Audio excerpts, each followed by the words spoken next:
What if I told you that the most profitable Pilates studios aren't those that are the biggest, but perhaps even the smallest? Or that the studios pulling in $500,000 or over $1 million in revenue aren't just grinding harder, they're working smarter with perhaps tighter class caps, premium pricing, and very, very, very fantastically driven teams. In today's episode, we're diving into the latest industry data that reveals exactly what separates those top performing studios from the rest, and how you might be able to start making some shifts in your own business, no matter where you are right now. So whether you're curious about where your studio stacks up, or you're looking for clarity on what actually drives profit and sustainability, this episode's for you. Well, hi there, I'm Seran Glanfield. I'm a business and marketing strategist just for boutique fitness studio owners like you. If you're ready to be inspired and make a bigger impact, you're in the right place. All you need are a few key strategies, the right mindset, and some support along the way. Join me as I share the real-life insights that will help you grow a sustainable and profitable studio. This is the Pilates Business Podcast. I'm Seran Glanfield, and welcome back to the Pilates Business Podcast. This is where I give you the clarity, the strategy, and the support you need to grow a studio business that not only supports your profit, but also supports you as the owner as well. Now, it's hard to believe that we're already heading into the end of 2025, and what a year of rapid evolution it's been in the boutique fitness space. I work with studio owners every single day through my Thrive Business Coaching program, and I'm seeing firsthand how much things are shifting every single week. Business is tougher for some, but not for all, and that's what makes this conversation today so incredibly powerful. Because you may have wondered where you stand relative to others, or maybe you've wanted to sort of know where your studio's performance lies. And today's guest is someone who brings a blend of business and deep industry insight. Julian Barnes is the co-founder and CEO of BFS, a market intelligence and growth accelerator for beauty, fitness, and self-care businesses. He's held marketing leadership roles at brands like Velocity Sports Performance and Oasis Day Spa, and co-founded Body Local, New York's leading networking platform for wellness professionals. More recently, he's behind one of the most comprehensive industry reports, and today we're going to break down the numbers and look at what top performing studios are doing differently. So Julian, welcome to the Pilates Business Podcast. Thank you, Seran. Thank you for having me, and thank you for the opportunity to speak with your audience today. So excited to be here. So first of all, thank you for taking all the effort that I know it takes to put a report like this together. And I'd like to start with sort of the bigger picture and tell us all a little bit about what inspired you to go and find the data that is in this report and what perhaps you were hoping to uncover when you started this process. So happy to share that with you. We've actually been producing reports since we produced our first ever in-person summit back in 2018. So we've been doing this now seven or 8 years. But the quality, the nature of the reports has changed. At first, it was simply kind of a survey of who was in the audience at the summits. And then in 2020, the reports took on a very different perspective. There was a lot of COVID, a lot of economics, a lot of state of just the chaos we were all living in. And then when we came out of COVID 2022, the reports became more data focused. And this report, 2024 State of the Industry, is by far our most comprehensive report. And the intention is simple. A report is a dashboard for the business owner. You can't fly blind. The better information any owner or executive has, the better they're able to make more well-informed decisions. So that is the objective. You said that we're a growth accelerator, and that's true. Our mission is to help fitness, beauty, wellness businesses grow and scale. And while you work with them on a one-on-one or a group basis, we've decided to provide broader support to people like you and your clients, so you have data to use when you're coaching your clients, objective industry benchmarks. That's one of the reasons we created the report. So everyone has one set of data to look at, as opposed to relying on anecdotal information based upon a small set. This is a global industry report. And I should say that this report is made possible through the support of our partners like Offering Tree and others. We couldn't do this by ourselves. Yeah, I mean, it takes a lot to collect this quantity of data. You know, I've worked in the Pilates industry for well over a decade, and been a part of industry-wide data gathering efforts in the past. And let me tell you, it's really, really important to have a sample size that is significant. Otherwise, you find you get a lot of very skewed data, right? And so, you know, if you've only got 100 studios responding, that's not going to be anywhere near enough. If you've only got studios from cities responding, that's not going to represent the industry as a whole. So I think what's great about this report and how much data you are able to gather is the quantity of the data, and the quantity across different cities and suburbs and so on. Let me talk to that for a second, because it's all that plus another fact that I think is really important. So when we talk about the data today, we're talking about profitable studios only. So even though we had over 500 studios that submitted their survey, we eliminated those that are break even or not profitable for purposes of the data that I'm going to share with you today. And as you said, the studios that participated in the report came from 46 of the 50 states, plus Washington, D.C. Another 40 came from Canada, another 10 from the UK, 10 from Australia, and then a smattering of ones and twos from 10 other states. And even within the United States, it was about 45% in cities, population 500,000 or more, 45% from suburban areas like 50,000 to 500,000, and then another 10% from rural areas. Every modality was covered, but you know who's not covered, and I want to make sure that your listeners hear this. With one or two exceptions, all of the studios that were in our survey are independently owned, not private equity backed, and not corporate owned. So there's no Soul Cycle in here. There's no Barry's. There's no Solid Core. There's one group of Orange Theory franchisees that's PE backed. They're kind of an outlier.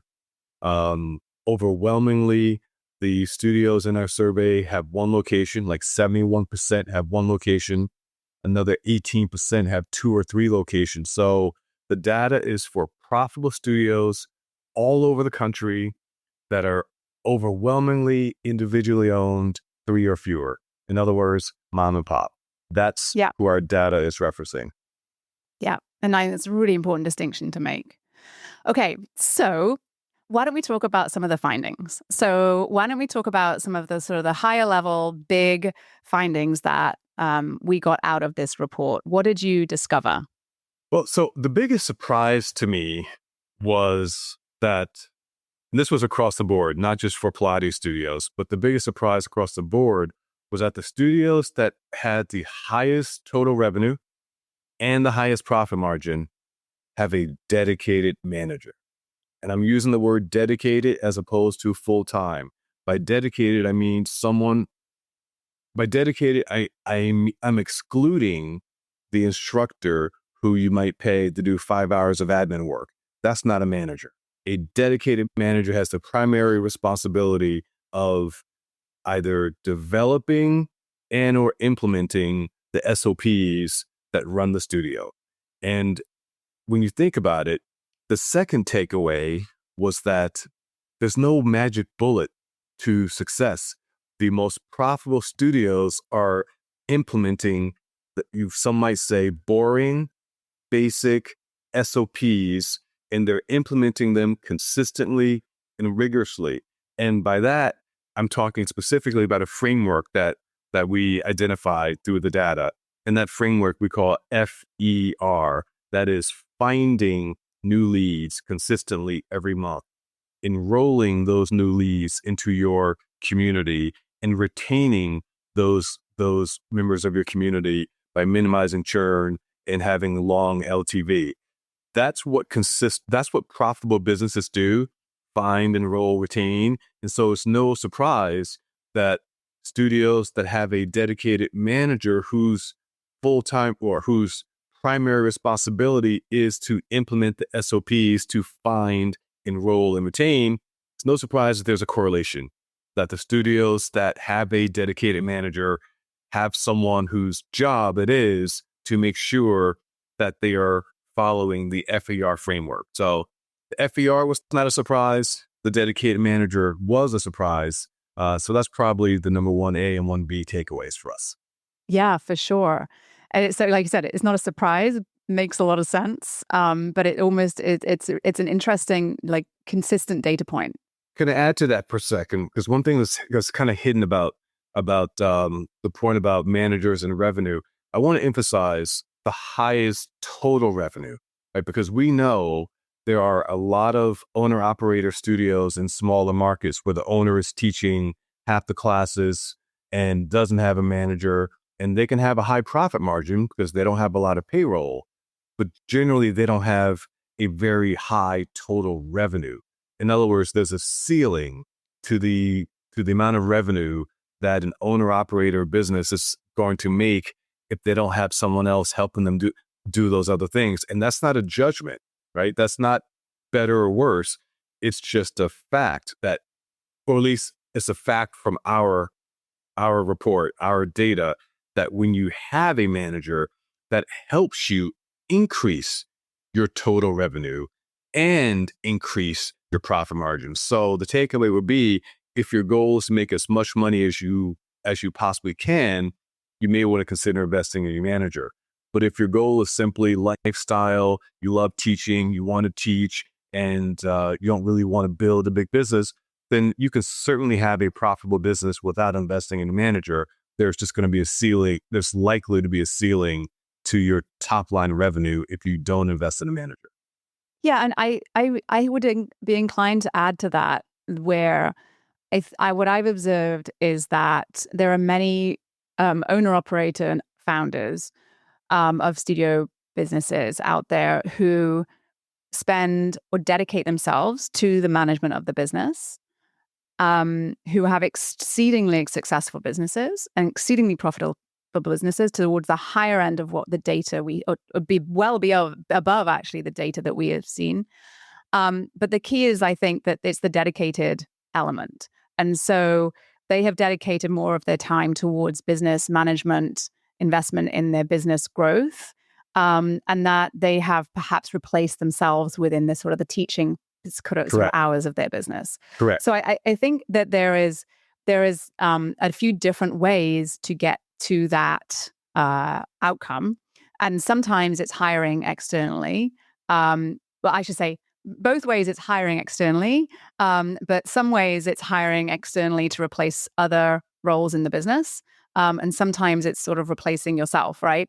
And so it depends on a lot on, I think, what the owner feels is their strengths, what they want to focus on what, as you say, their goals are. So I've seen, to add a little context, I've seen a lot of different models as well. And so I want to add that I don't think you have to hire a studio manager if you want to be very successful from a profit perspective or a revenue perspective. But I think it's the dedicated business management time that is the critical piece that I've seen.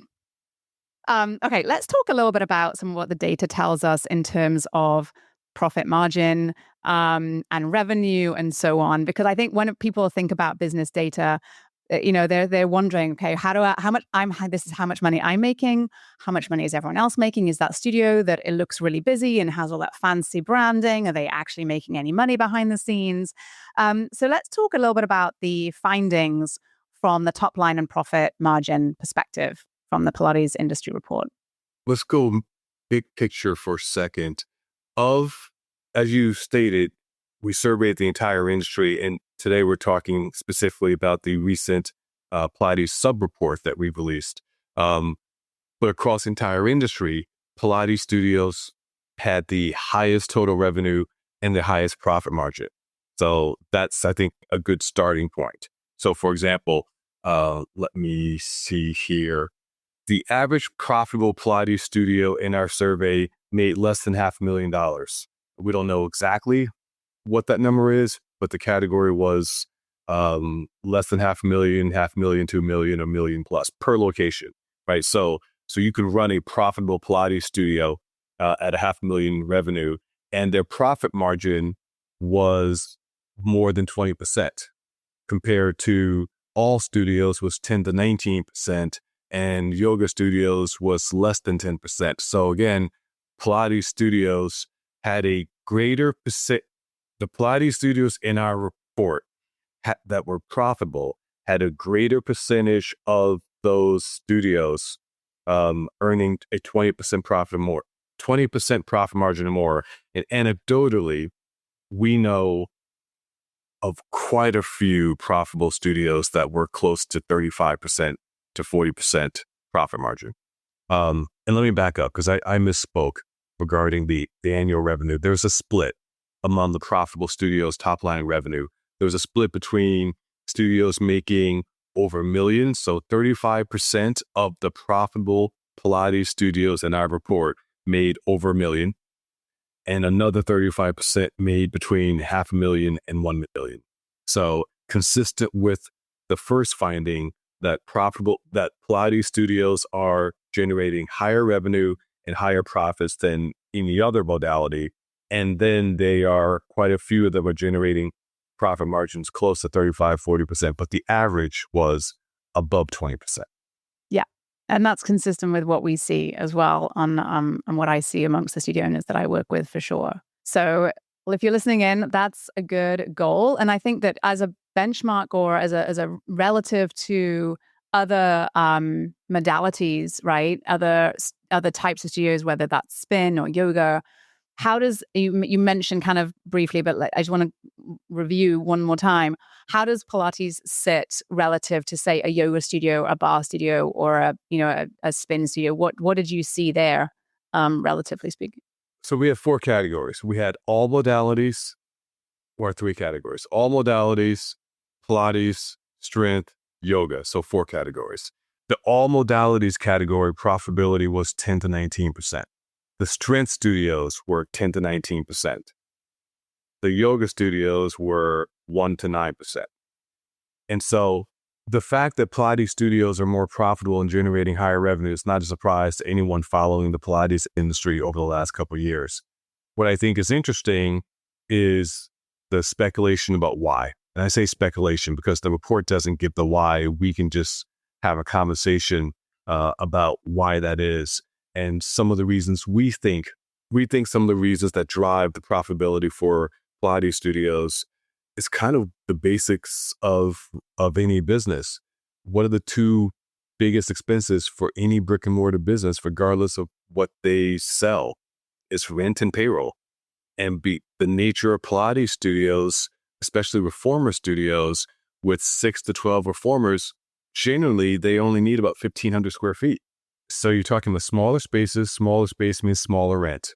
Quite a few Pilates studios don't have front desk staff, so you're reducing your payroll. The majority of them don't try and be a luxury studio. Luxury meaning Equinox level locker rooms, if they even have that, right? A lot of profitable Pilates studios are no frills.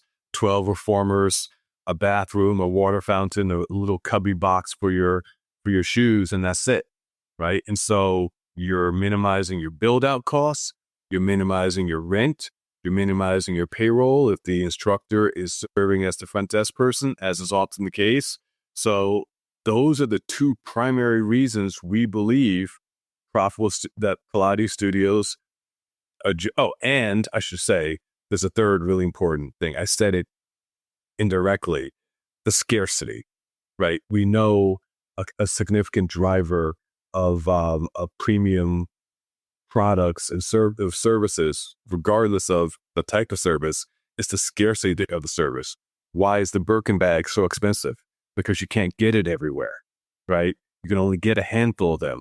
Well, there are only generally 6 to 12 reformers in a Pilates studio, as opposed to 40 bikes at an indoor cycling studio, 40 mats at a yoga studio, and maybe 30 spots at a HIIT studio. So you have fewer spots, and the fewer spots allows the owner to increase the price of each space in a reformer. So I know you know this, and I know your audience knows this.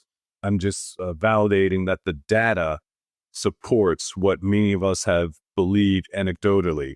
The laws of scarcity, the laws of urgency. If you know there are only 12 spots at the 7 a.m. class, you better book your spot as soon as that spot becomes available, because there's only 12, right? So urgency, scarcity, smaller spaces, smaller rent, smaller payroll, higher profits, higher profit margin. It's not rocket science. Yep. The good news is, you guys, is you are in the right industry, in the right world. You Well are done. definitely in the right industry. So tell us a little bit about what is your kind of plan going forward with this data, and do you plan to add other elements to what you seek to uncover from the reports?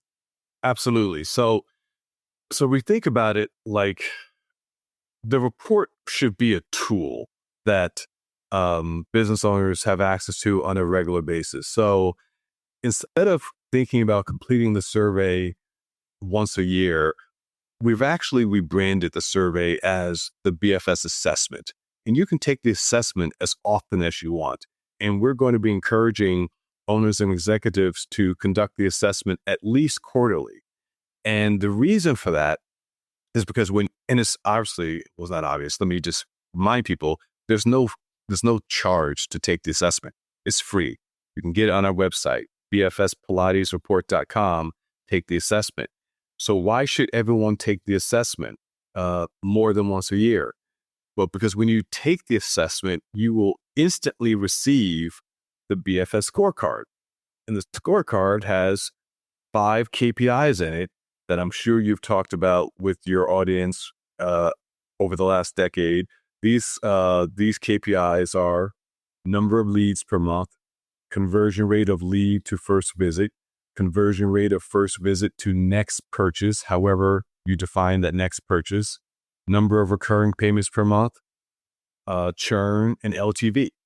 And so when you take the assessment, you receive the scorecard, and the scorecard compares your numbers to, or the scorecard benchmarks your numbers versus the average of the profitable studio. So every quarter, you can find out where you stand versus other profitable Pilates studios in your market size, right? So if you're in the city, we're not going to compare New York to Syracuse. We're going to compare New York to Chicago, LA.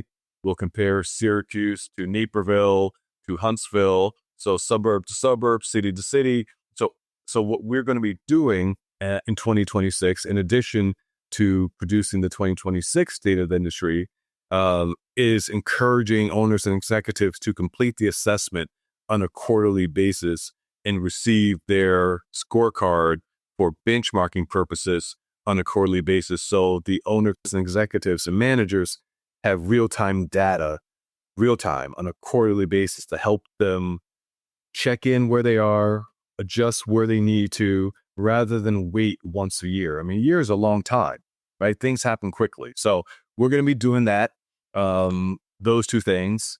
And the third thing, I guess I'm happy to announce here, is that we're going to be publishing the BFS 100 next year for the first time. And I'm going to start by saying what it's not. It's not going to be a ranking 1 through 100 of the 100 top studios. It's not that. We seek to showcase 100 of the most successful and interesting studios that cover a wide variety of types of modalities. We want to make sure it represents the cross section of both North America and the world. They will overwhelmingly be profitable, but there may be a couple in there that are not yet profitable, but they're doing really interesting things, like studios that are innovating with co-working spaces and recovery spaces and longevity and concierge medicine, things that take an investment that might make the the timeline to profitability might be longer, but they're innovating. So we're going to showcase innovative studios across the world in the BFS 100 next year, and not just publish the list of them, but tell their stories throughout the year. That's so exciting. So exciting. I'm such a big fan of data. It's one of, all data is interesting, and it always makes so much more sense when there's context behind it. So I will be curious to see some of what you share in some of those case studies you're gathering. And I've mentioned you guys listening to Julian when we first hopped on this call before we hit record that, numbers can tell all sorts of different stories, right? And so whenever we hear a number, there's always there is a story behind it. There is context there that is really, really important to understand as well.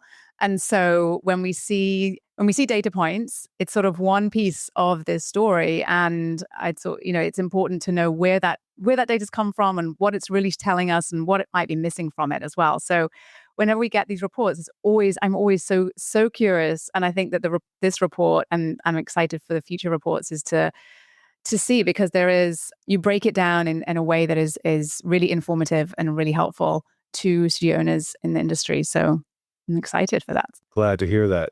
I would say, to kind of piggyback on that, in this case, with this report for the Pilates industry, there's probably less that's new and shocking and surprising to everyone. And that's okay. It's validation that the basic rules of running a profitable business are in effect here. The reason Pilates studios are profitable are because they're doing the things that we talked about. So it's less that there's something new in the Pilates report and more that I think it validates what we all believed anecdotally are the reasons why Pilates. And again, I should have said at the beginning, we only talk about the business of Pilates. So I'm not talking about front of house and the exercise benefits of Pilates as a low impact. We're not talking about any of that. We're just strictly talking about why Pilates studios as a business are more profitable than other modalities. It's the standard rules of business apply. Right. Absolutely. You're absolutely right. Absolutely right.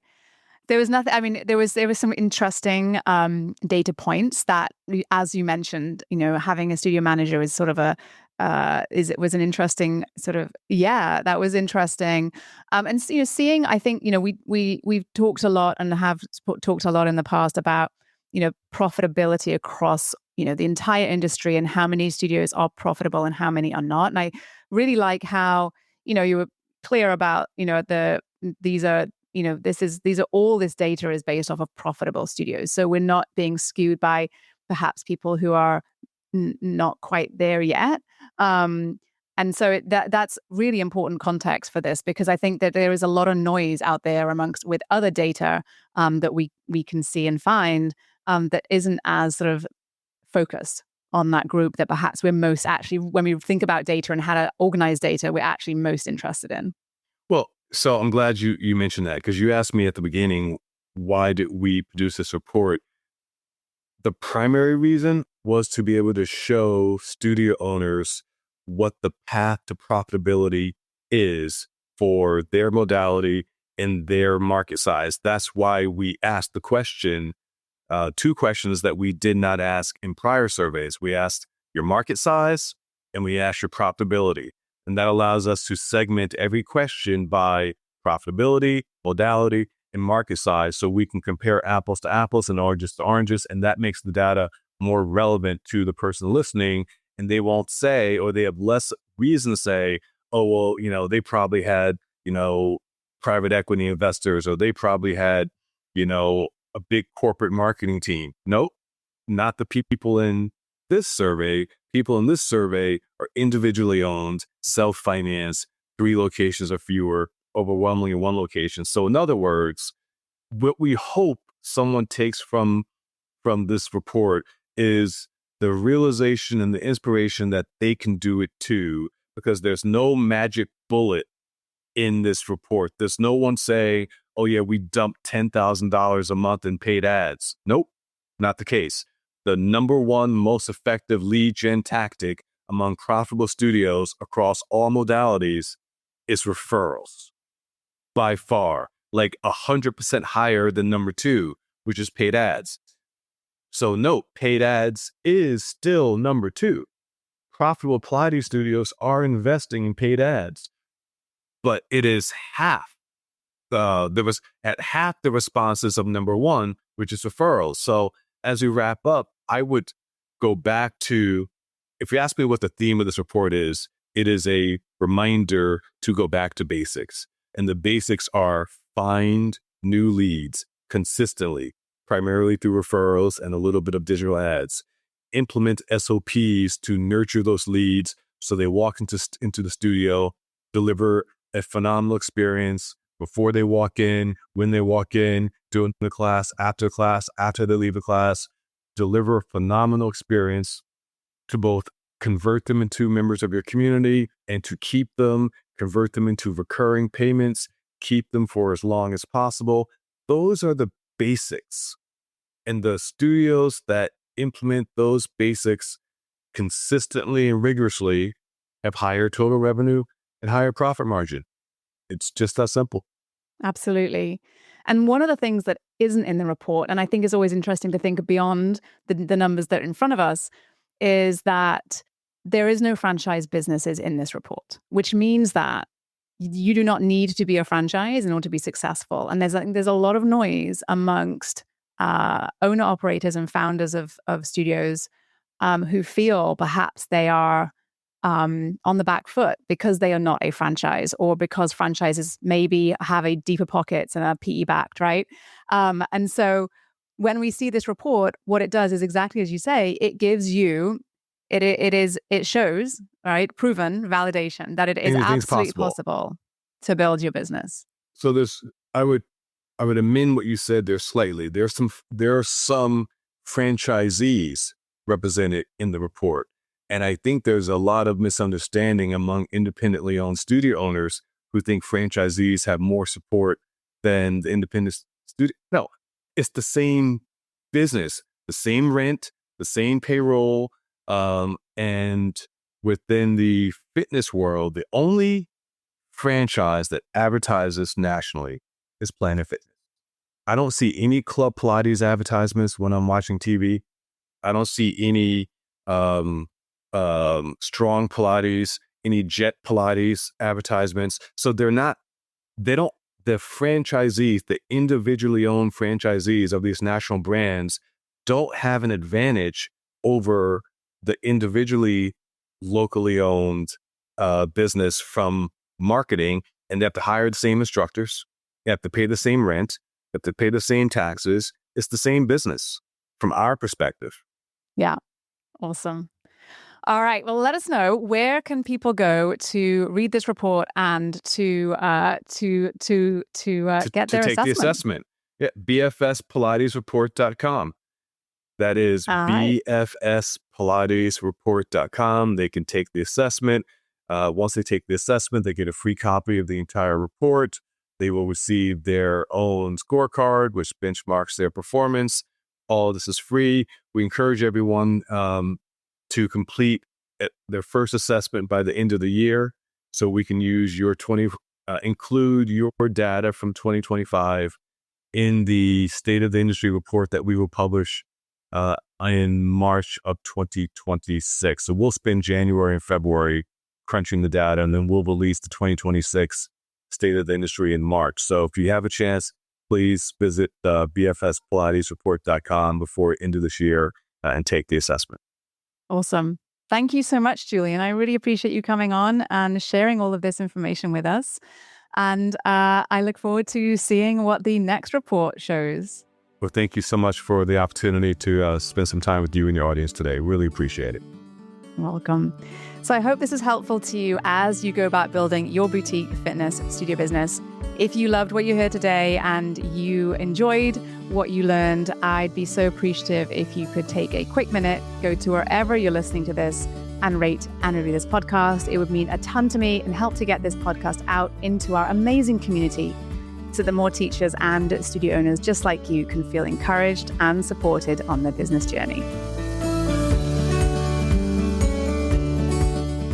Did you love this episode and want more?